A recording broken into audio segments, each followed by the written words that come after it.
Hello, Hey. everybody. How's everybody doing? What's up, Brian?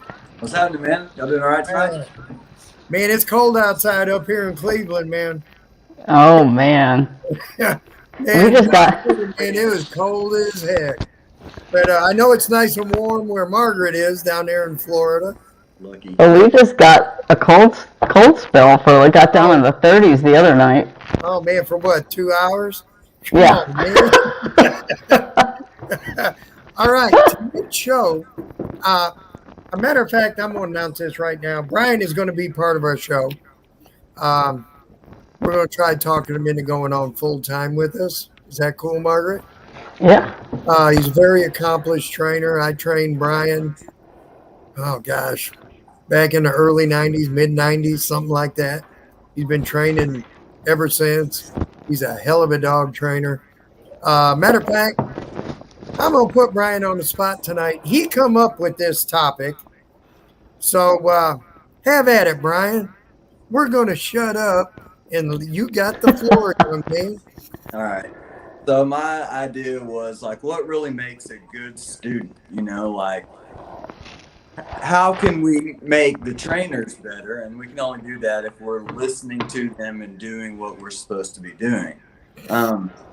I think that we become good students by submitting first. All judgment needs to be checked at the door or when you call. If you know how to do it, why are you calling? That attitude of why this, why that. There's a time for questioning, and it shouldn't be during the middle of that lesson. You've asked your instructor for help on this, and now giving you direction on this. You need to follow that instruction, and you need to act on it. Humble yourself. You know, Trusting someone who's been down the path 100 times before you is a very valuable resource. Take the Donner Party. I don't know if any of y'all ever heard of the Donners getting lost up in the Sierra Nevadas, but because they wanted to take a shortcut, but taking shortcuts don't always pay off. Do as you're instructed without fear. Don't worry about how you look and sound. You need to follow the instruction that's given to you. What you think is normal isn't necessarily normal in the dog world. You're learning something new and you were incapable of it before. Submit, have faith, listen to your instructor, take notes mentally and video if you can. I ask all my students to video themselves practicing at home and then send that to me.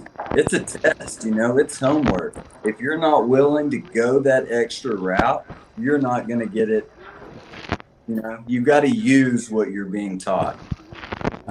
I tell all my students, if you're having trouble with anything, call me. Let's talk about where things went wrong. As a good student, you want to be prepared to study with videos, video yourself.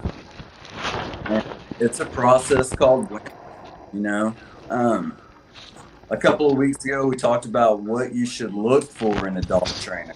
And I want to kind of hand that over to Bob here with the question of, y'all hired me, so what were you looking for in a good dog trainer?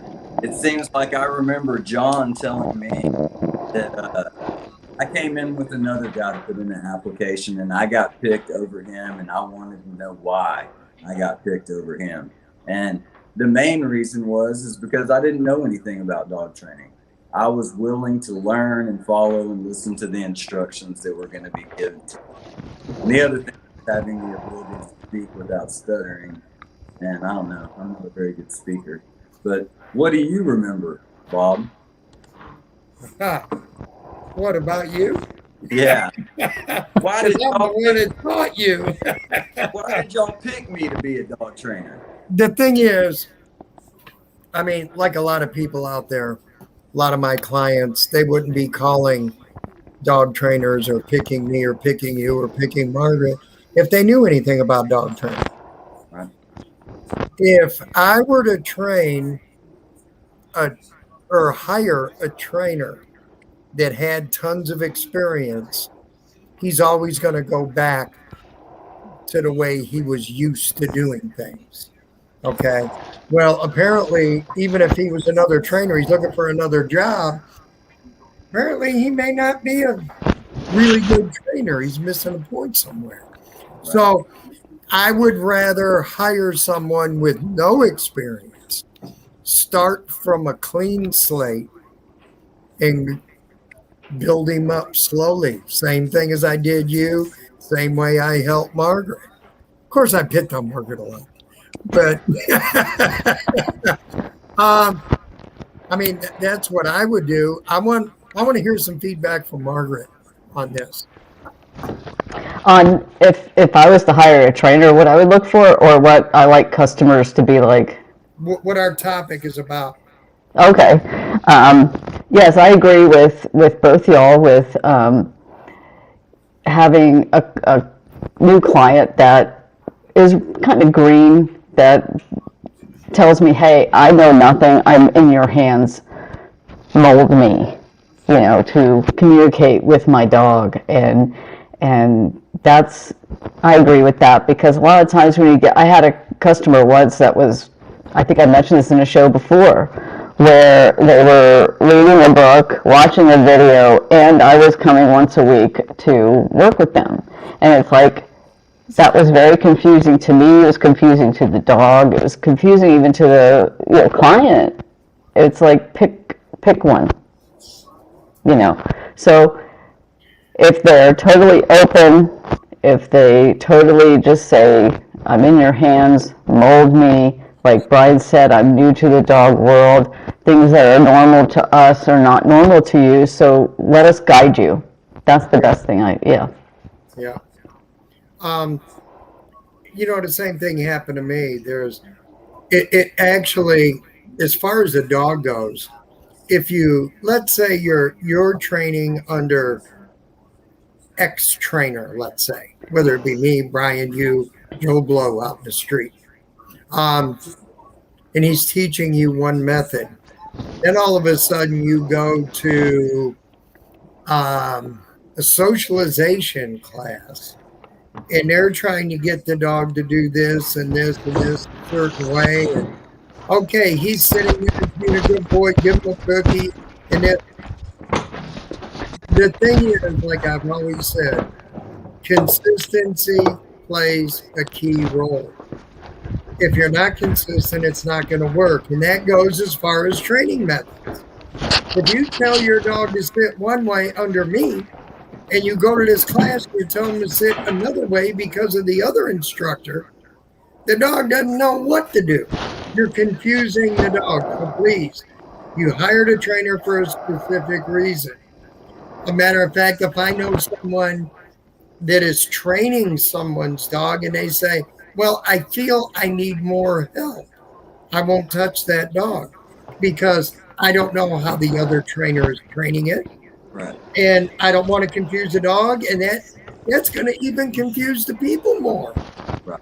So when I go into a lesson, and I stress this to everybody, and a matter of fact, I hope tonight, my eye doctor, Taylor and her husband, I train both their dogs.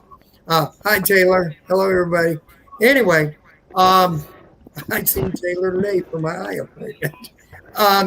But what I'm saying is they really listened to me, what I was saying, and they were working their butts off, doing exactly what I wanted them to do, and their dogs came out fine. And they admitted after the training and after the dogs graduated, they backslid a little bit, but they called me. Hey, I'm goofing somewhere. Something's going on. Okay. So I explained it over the phone to them, try this, do this, do this. And it's straightening things out again. Even in my classes, I tell my customers, by the end of 6 weeks, you most likely are going to hate me. Right. Because I will pick on you. I will ask the questions right in the middle. Who told you to handle the leash like that? It didn't come from me. Right. Stop watching the YouTube channels and listen to me. Right? I ask questions. It's quiz time. throughout my lesson, right in the middle of the lesson, what's the most important part of a correction? What's the 3 parts to consistency? Because there is 3 parts to being consistent. And I'm only doing that to make sure my clients are absorbing what I'm trying to teach them. Yes.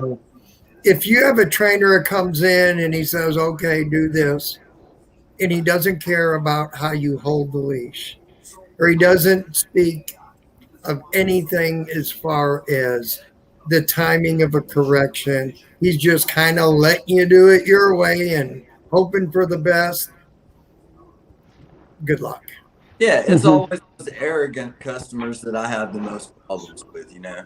Like if you knew how to do it, why are you here? You know, I'm just trying to show you and trying to get you to do the right way, and you just want to go back to the old way. The old way didn't work. Yeah. So all we're trying to say, people, is a trainer is there to help you. Do not be afraid to ask the trainer questions. That's what we're here for. That's why I'm in your house. That's why I'm bugging you. That's why I'm picking on you. I can care less if the dog can do it for me. I want the dog to do it for you. Right. And if that's what it takes, that's what it takes. And I always tell my clients, if you want to be a good client, be able to take constructive criticism. You gotta be humble. If you can't take that, you know, go to your little poo-poo dog trainers at the YMCA and give your dog a damn cookie and have fun. Or put your dog on a little mat and say, touch. Good, yes. Oh, give me a break. Watch me. You know, it just torqued me off, and I'm sorry. I know. There's a way to train a dog. There's a way to spoil a dog. Yep. And, but he does so good when I have treats. Because he wants his cookie. He ain't doing it because he loves you. He's not doing it because it became a way of life. He's doing it for the damn cookie. He can care less about you. And if clients would get that in their head, this world would be super. You know. And whenever you're spending money on anything, if you have a handyman come to your house, and he comes and he just kind of fiddles with stuff, and he just, does whatever, doesn't really do much, then you're not getting your money's worth, and you're not going to get anything out of it. When we come to your house and we want to work with you, we're hard on you, like Bob said, because we want you to get the most out of the training, the most out of every lesson. And the only way you're going to get the most out of every lesson is if we push you. And I tell them, I said, I'm going to be tough on you. I'm going to be hard on you, And they're like, okay. And I said, I'd be doing you a disservice if I wasn't. Right. Exactly. Like I tell people, unless you tell me you promise me you will follow through, I will not train your dog. Yep. Period. All right. The thing is to be a good student is listen to your trainer. If you have to take notes, take notes. If it's behavioral issues, housebreaking, chewing, digging, I'll tell them, you got a phone, you got a little tape recorder, record what I'm doing. If you're confused on leash handling, get your phone out and video me. Make a reference. Yep. And a good trainer will tell you, okay, why'd your dog do that? Why'd he break? What did he do? Okay. Teach the clients how to read their dog. So we're not just putting a leash on a dog, making them do particular things. It's teaching the clients how to read their dog, what to look for. That's a good trainer. That's what a client is looking for in a trainer. And if you don't take notes, if you don't call your trainer in between lessons, it's your fault. Your trainer is there for you. And that's all I got on this subject. And then teach other people. Once you've got it figured out and you're learning, you're not going to continue to learn unless you're trying to teach other people as well. Mm-hmm. Do you have anything to add, Margaret? Now to say, hey, it gives us less business, but if we do our job right and you are a good student, your second and third and fourth dog, you won't really need us. Right. Right. And I've even told It's a people, fact. I've even told people, look, you have 2 dogs. Even if money is your problem, what I'm teaching you on this dog, try Yep. it on the other dog. I'll help you out a little bit with your other one. Right. And it's not going to cost you anything. Try one, Mm-hmm. and then, by yourself, try it. Even if it's just a simple stay, at least you're starting to gain control of your other dog. So, Mm-hmm. what I want everybody to do out there is like, Like, share, share, subscribe, and call Brian because he loves to have a beer every now and then. Yeah.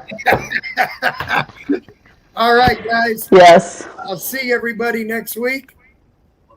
And please, if you have any questions, write to us. Look forward to hearing from y'all.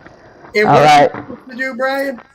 Like, Share, subscribe. See, I put Brian on the spot. Yes, you did. Good job, Brian. All right, guys. See y'all next week. All right. Have a good night.